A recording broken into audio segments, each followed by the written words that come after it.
வீட்டில் அவர்களின் வாழ்க்கையில் முதல் மகிழ்ச்சி வந்தது.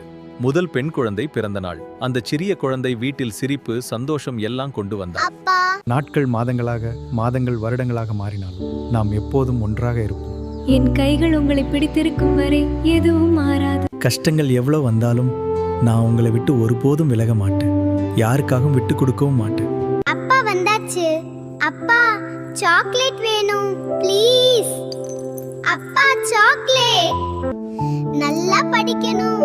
அப்பதான் அப்பா தினமும் சாக்லேட் வாங்கி தருவேன். அப்பா வந்தாச்சு. அப்பா, அப்பா, இன்னைக்கு நாம சுற்றுலா போகணும். ப்ளீஸ் அப்பா, சுற்றுலா போகலாம்.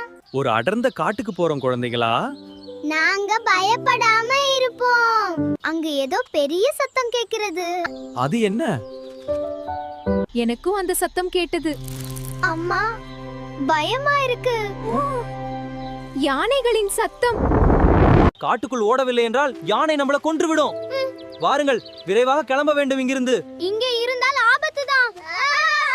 ஒரு வழியாக வீட்டுக்கு வந்து விட்டோம். அந்த யானையிடமிருந்து தப்பித்து ஓடி வந்து விட்டோம். ஆமாம்மா. அப்பா நம்ம காப்பாற்றினார்.